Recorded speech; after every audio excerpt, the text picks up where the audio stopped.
Let's try this again. Y'all, it is day 10 and we at it again. And I don't know what's happening with Facebook. I don't know what's going on with StreamYard, but I know what's going on with me. I am determined. I done put my stake in the ground, and I am not going to be deterred by some technical difficulties and some glitches in the system. My mental wealth builders, can you believe it? We are at the end. It is day 10. I hope that you have been taking into consideration our recommendations to do away with regular, to cut ties with complacency. Come ready to taste and see that you can grow your mental, emotional, spiritual, physical net worth exponentially by departing from the norm, refusing to conform, and choosing to be transformed. And just because Facebook, StreamYard tried to glitch on me, guess what I decided to do? I decided that we ain't through. This is day 10, but we going another 10 because we are in it to win. I hope the stories, the strategies have stirred you to start living rich now.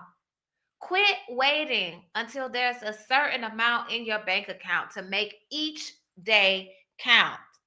To count it all joy when you face trials and continue to fight for the rich life that is your birthright. But don't be confused.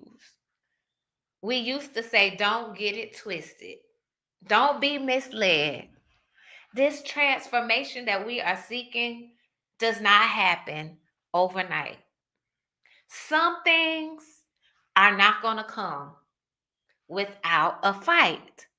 I had to fight through the technical difficulties to get through to day 10. And so, just in that same way, we are going to have to fight to establish new habits, to implement healthy strategies, to renew our minds, to build our mental wealth. We can't just sit in front of the screen, listen to the teachers talk about what it is that we can do to boost our mental wealth and leave it right there. In his book, The Compound Effect, Darren Hardy explains that building wealth is similar to watching a pot, waiting for it to boil. At first, you turn it on, put your water in, look in it. Water might be moving around a little bit from when you put it on the stove, but after that, it's quiet, it's still, it looks like there isn't anything happening. And the only way that you know that a chemical reaction, a physical transformation is taking place is when you start to see the bubbles. The bubbles are the first sign that something is happening. And then as the pot and the water begin to heat up, you start to see more bubbling and bubbling. And then those bubbles turn into a boil. This is the same way that building mental wealth works. It starts with microscopic movement. We cannot see the atoms of H2O moving around, and they start really slow. But as heat is applied, as the fire gets a little bit hotter, those molecules start getting more energy and they start to build momentum, and that momentum causes more vigorous movement. And then as the vigorous movement continues, the matter starts to shatter. But we have to be conscious of the fact that the matter does not shatter without microscopic movement first.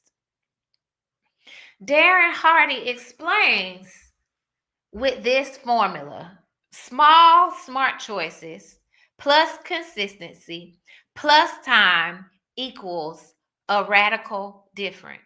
So I have a question for you. What small, smart choices have you decided to make? And have you committed yourself to consistency over time in order to see the radical difference that you are seeking? On the flip side of this, small, dumb choices plus denial over time equals a dreadful reality. So the choice is ours.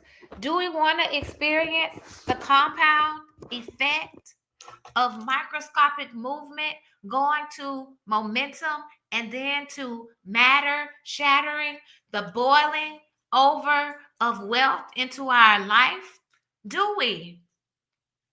Now, you may ask, if I want to experience this compound effect, what must I do? What must you do?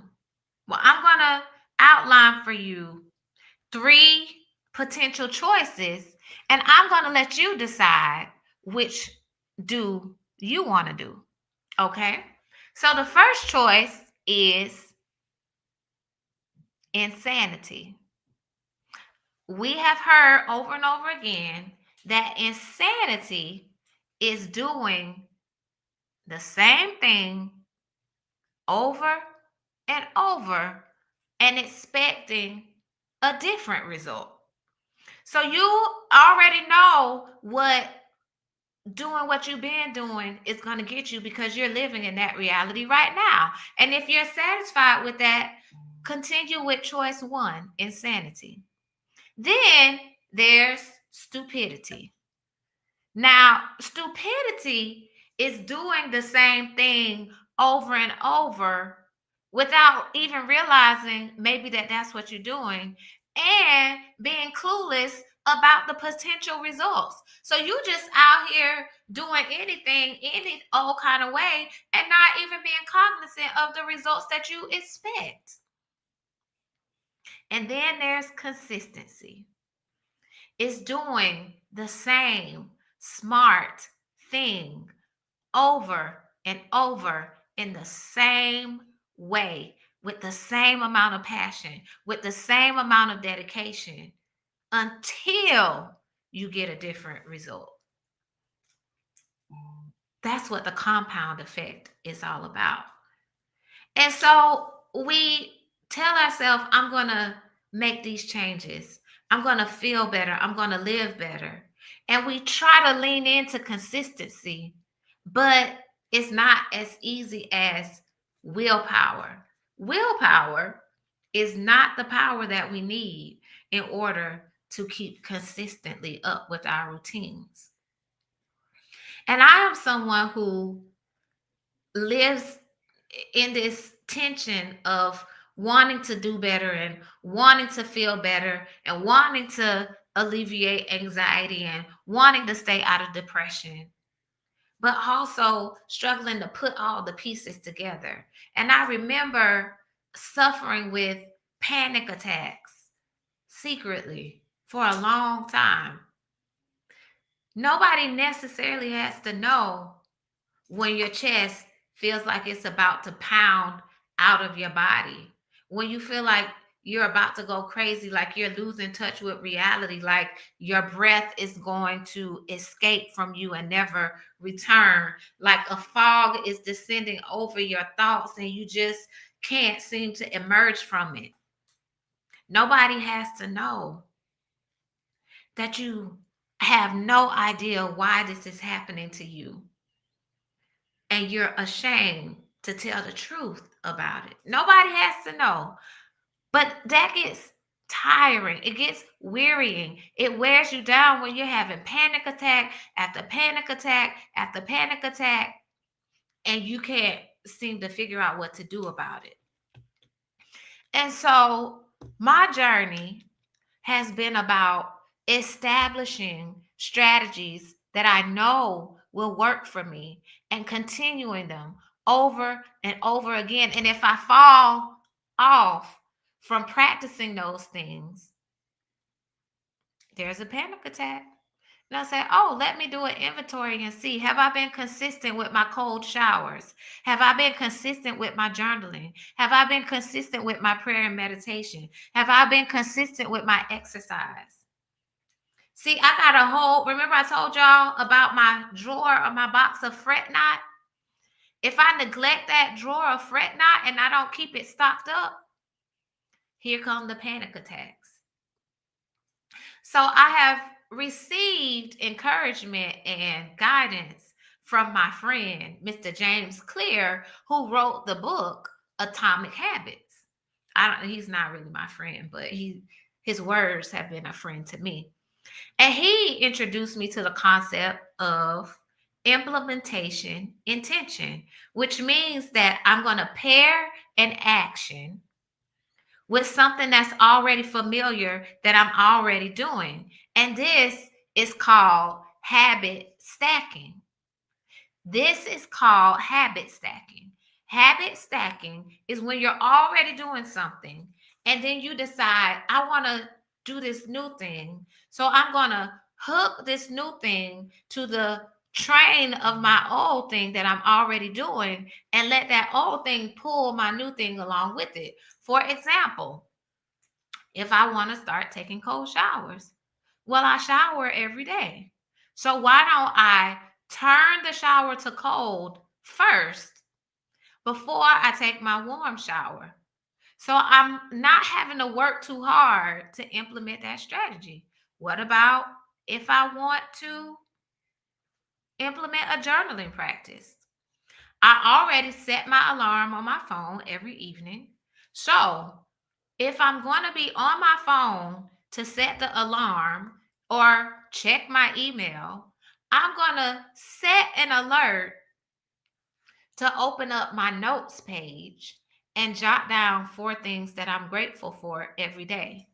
That is stacking a habit, a new habit on top of a habit that I already have. So do you see where I'm going with this? So let's just say you want to implement strolling as a part of your new routine. Well, what do you already do? Do you go to the mailbox every day? Well, before I stop at the mailbox, I'm going to walk down the street and come back, then grab the mail and go in the house. You're already habituated to go from your front door down to the mailbox. So why don't you just pass the mailbox, walk a little bit further, then come back and grab the mail? You do that repetitively over and over again, and before long, you'll be walking a mile and you won't even know what happened, but you will because you're habit stacking. So the question is, how do you want to avoid slacking by implementing habit stacking? What habit do you want to connect to something that you've already been doing to make this transformation a little bit easier for you? Think about it, ponder on it, write it down. So Nurse Shay was so kind and gracious to come up with this foldable. This is her foldable. And what you can do is you can go ahead and select those 3 things that we talked about. So what we did, we just folded a piece of paper in half. We wrote here 3 different strategies we want to use, and then we tore it. Because what we want to do is we want to flip it up,